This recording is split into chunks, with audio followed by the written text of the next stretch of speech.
नमस्कार, मैं पत्रकार हनुमान पुनिया और एक बार फिर आपका स्वागत है अपनी न्यूज के इवनिंग बुलेटिन में। और चर्चा करेंगे बड़ी खबरों की। और सबसे पहले जिक्र कर लेते हैं हरियाणा की राजनीति की। और आज बीजेपी के विधायक दलों की बैठक थी, 2 दिवसीय ये बैठक है। और आज इसके अंदर पर्यवेक्षक के तौर पर केंद्रीय मंत्री अमित शाह पहुंचे हुए थे। और इस बैठक के अंदर पंचकुला में ये जो विधायक दल की बैठक थी, इसके अंदर विधायक दल का नेता चुन लिया गया है और वो चुना गया है नायब सिंह सैनी को। यहाँ बता दें कि मीटिंग के अंदर विधायक कृष्ण बेदी ने नायब सैनी के नाम का प्रस्ताव रखा और अनिल विज और आरती राव ने इसका समर्थन किया। और बाद में सभी विधायकों ने जो है नायब सैनी के नाम पर मोहर लगा दी, सहमति जता दी है। और कल वो नायब सैनी अब अपने दूसरी बार हरियाणा के मुख्यमंत्री पद के रूप में वो शपथ लेंगे। और इससे पहले इसके जो चर्चा जो थी वो ये था कि अनिल विज जो कि दावेदारी जता रहे थे लंबे समय से, लेकिन आज सुबह उन्होंने मीटिंग से पहले ही अपना जो दावेदारी का जो दावा है वो कैंसिल कर दिया था, यानी कि अपना नाम जो है वो वापस ले लिया था, कोई दावेदारी नहीं जताई उन्होंने, इस तरह का उनका एक बयान आ गया था। और इस विधायक दल की बैठक के बाद में गृह मंत्री अमित शाह के साथ सभी विधायकों ने राजभवन में पहुंचकर और गवर्नर है बंडारू दत्तात्रेय उनसे सरकार बनाने का दावा पेश किया। और इसी दौरान 3 निर्दलीय जो विधायक बने हैं उन्होंने भी अपना सहमति पत्र आज सरकार को यानी कि बीजेपी को सौंप दिया है। तो ऐसे में कल 11 बजे पंचकुला के शालीमार ग्राउंड के अंदर शपथ ग्रहण समारोह होगा, जिसके अंदर देश के प्रधानमंत्री नरेंद्र मोदी, एनडीए के सहयोगी दलों के राज्यों के जो मुख्यमंत्री है और ये लगभग 37 बड़े नेता वो इसमें हिस्सा लेंगे। यहाँ बता दें कि 90 विधानसभा सीट के चुनाव हरियाणा के अंदर थे, जिसमें से 48 सीटें अकेली बीजेपी ने जीतकर यहाँ पर बहुमत के अंदर वो तीसरी बार सरकार बनाने जा रही है। वहीं विधायक दल का नेता चुने जाने के बाद और कल शपथ ग्रहण समारोह से पहले नायब सिंह सैनी का एक बड़ा बयान आया है। उन्होंने कहा है कि सभी वादों को पूरा किया जाएगा। वही उन्होंने जो वादा किया था वो ये था कि 24,000 युवाओं की नौकरी की भर्ती जो रुकी हुई थी है उसका रिजल्ट जारी किया जाएगा। उन्होंने कहा है कि शपथ ग्रहण समारोह से पहले वो शपथ बाद में लेंगे, लेकिन युवाओं को नौकरी पहले देंगे। इस तरह का दावा आज उन्होंने किया है। और उन्होंने यह भी कहा कि हाई कोर्ट के अंदर मामला चला गया था और उसकी वजह से देरी हो गई थी और अब आचार संहिता भी हट चुकी है। और ऐसे में अब 24,000 युवाओं की नौकरी पक्की है, वो आज रात को या कल शपथ ग्रहण समारोह से पहले रिजल्ट जारी हो जाएगा, ऐसा उनकी तरफ से दावा किया गया है।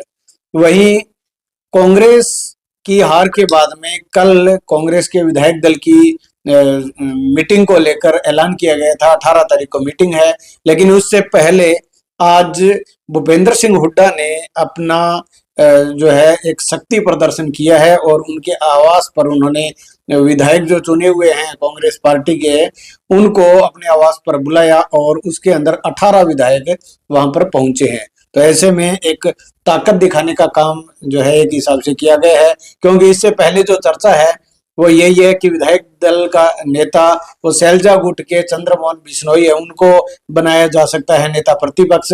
तो उसको लेकर चर्चा जो पिछले 2 दिन से चल रही थी और उसके बाद अब ये मीटिंग से पहले जो एक शक्ति प्रदर्शन कांग्रेस पार्टी के भूपेंद्र सिंह हुड्डा ने किया है वो अपने आप में एक बड़ा सवाल खड़ा करता है।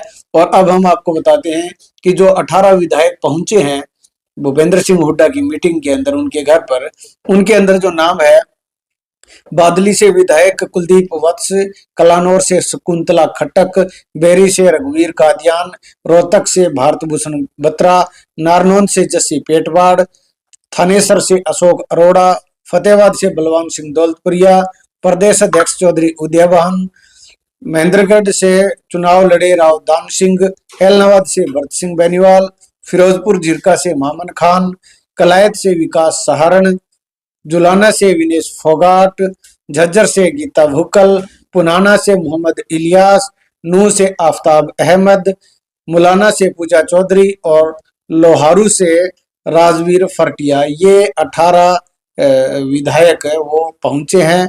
और अब क्या कुछ फैसला होगा 18 तारीख को, उससे पहले भूपेंद्र सिंह हुड्डा क्या कुछ फैसला लेते हैं, वो आने वाला 1 या 2 दिन के अंदर, यानी कि कल का दिन बड़ा है। और कल के दिन में क्या कुछ होता है, क्योंकि 18 तारीख को परसों इनकी मीटिंग है, कांग्रेस के विधायक दल की मीटिंग होनी है। उससे पहले क्या फैसला लेते हैं वो आने वाला वक्त बताएगा। वहीं एक बात और बता देते हैं कि मंत्रिमंडल बीजेपी का आज हालांकि मुख्यमंत्री का नाम तय हो गया है, और मंत्रिमंडल के अंदर कौन कौन शामिल होंगे कल, उसका निर्धारण आज रात को होने की संभावना है। दरअसल आज अमित शाह किसी जरूरी काम की वजह से वापस दिल्ली चले गए, क्योंकि आज दिन में वो बीजेपी के विधायक दल की मीटिंग में मौजूद थे, उसके बाद में वो दिल्ली चले गए।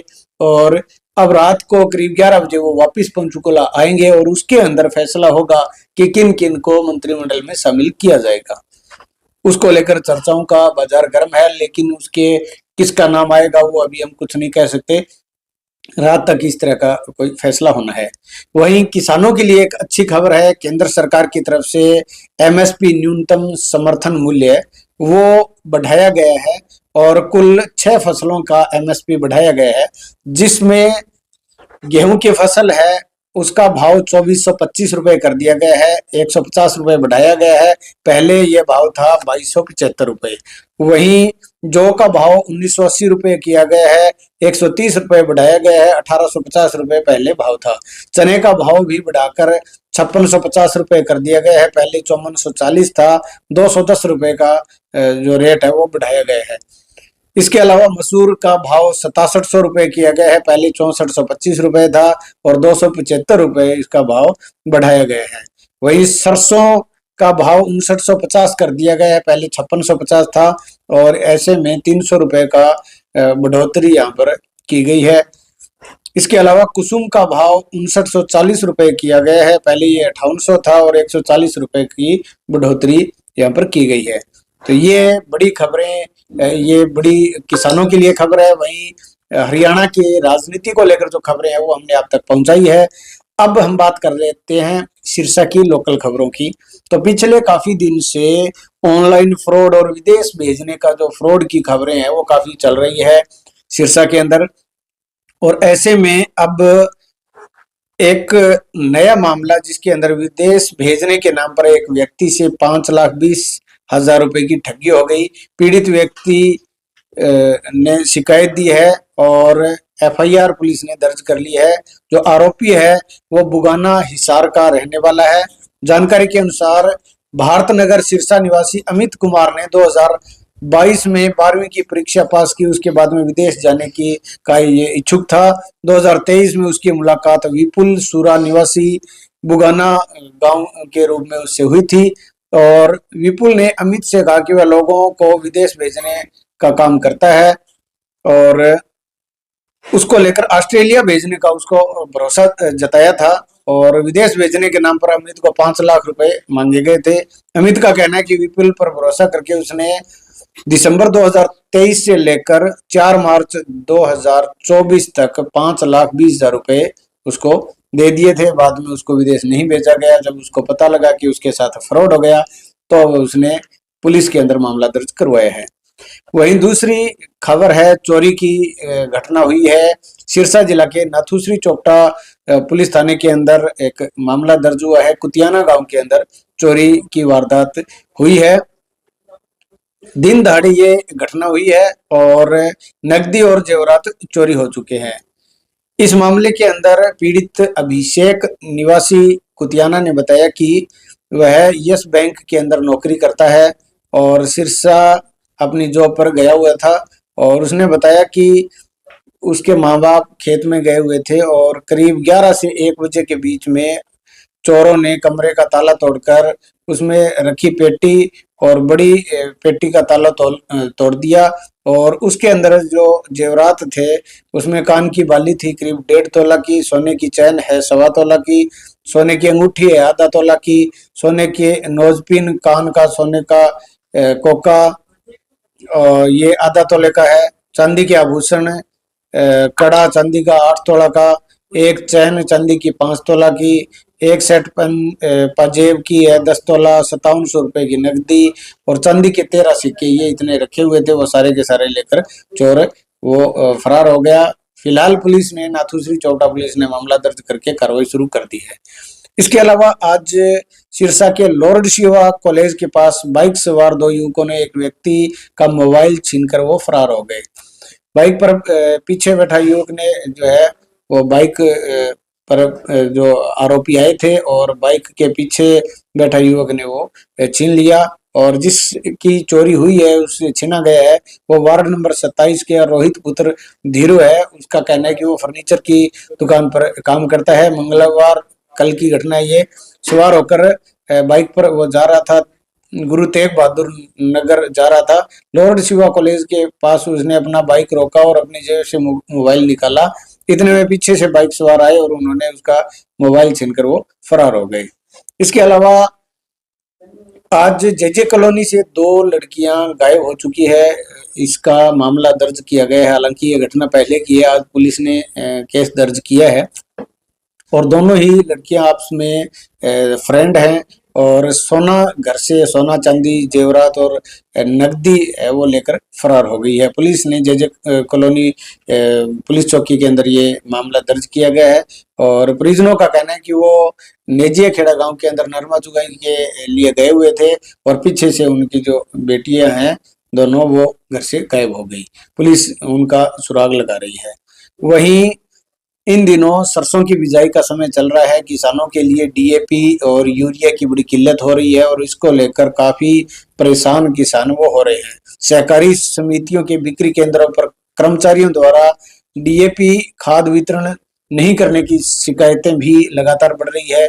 बरासरी गांव का पैक्स, वहां पर बिक्री पर डीएपी खाद बेचते समय किसानों की भीड़ ज्यादा हो गई और उसकी वजह से जो विक्रेता है उसने ताला लगाकर वो चला गया। 27 किसानों को केवल 54 बैग वितरित किए गए थे। ये कल की घटना है और उसके बाद में पुलिस प्रशासन की मौजूदगी के अंदर आज जो है वो ये बेची गई है खाद। तो इस तरह की किल्लत चल रही है। वहीं जो सूचना हमें मिल रही है वो ये है कि यूरिया और डीएपी की आने वाले 1-2 दिन के अंदर ये जो किल्लत है ये समाप्त हो जाएगी, लेकिन फिलहाल जो है टेंशन किसानों के लिए बनी हुई है। वहीं जिले की मंडियों के अंदर 17,803 मीट्रिक टन धान की खरीद हो चुकी है और यह जानकारी देते हुए उपायुक्त शांतनु शर्मा ने बताया कि जिला की विभिन्न मंडियों में खरीद एजेंसियों द्वारा न्यूनतम समर्थन मूल्य पर 17,803 मीट्रिक टन धान की खरीद हो चुकी है। कुल आवक में से खाद्य एवं आपूर्ति विभाग द्वारा 11,041 मीट्रिक टन, एफिड द्वारा 4,347 मीट्रिक टन और हरियाणा वेयर हाउसिंग कॉरपोरेशन द्वारा 2,415 मीट्रिक टन जो धान है की फसल है वो एमएसपी के रेट पर खरीदी गई है। यहाँ बता दें कि नाथुश्री चौपटा के अंदर भी धान की खरीद की जा रही है और पहली बार ये खरीद नाथुश्री चौपटा के किसानों के लिए अच्छी खबर है कि यहाँ पर खरीद हो रही है। तो आसपास के जो किसान है वो यहाँ पर अपनी फसल है वो बेच सकता है। वहीं कल एक जुडिशियल एग्जाम का रिजल्ट आया है और एचसीएस जुडिशियल के अंदर सिरसा जिला के गांव बनवाला के एक साधारण परिवार के नवीन कुमार का चयन हुआ है। चयनित उम्मीदवारों से नवीन कुमार ने 26वां स्थान पाया है। सिरसा जिला और उनके जो परिजन है, उनके जो रिश्तेदार है, वो उनको बड़ी शुभकामनाएं दी है, उनका बड़ा हौसला बढ़ाया गया है। यहाँ बता दें कि नवीन कुमार 10वीं कक्षा central senior secondary school Sirsa से की थी। 12वीं की परीक्षा राजकीय मॉडल संस्कृति वरिष्ठ माध्यमिक विद्यालय सिरसा से उत्तीर्ण की थी और उसके बाद दिल्ली विश्वविद्यालय से बीएससी करने के उपरांत दिल्ली विश्वविद्यालय से ही वकालत की डिग्री हासिल की थी। फिर वहीं रहकर प्रतियोगी परीक्षाओं की वो तैयारी कर रहे थे और अब जो है उन्होंने ये मुकाम हासिल किया है। तो इसको हम अपनी न्यूज की तरफ से भी जो है नवीन कुमार को बहुत बहुत शुभकामनाएं, बधाई देते हैं। तो ये बड़ी खबरें आज सिरसा की, हरियाणा की और देश की जो खबरें हैं वो हमने आप तक पहुंचाई है। आपको हमारा ये एपिसोड किस तरह का लग रहा है कमेंट करके जरूर बताएं। वहीं वीडियो को शेयर जरूर करें। आपका बहुत बहुत धन्यवाद।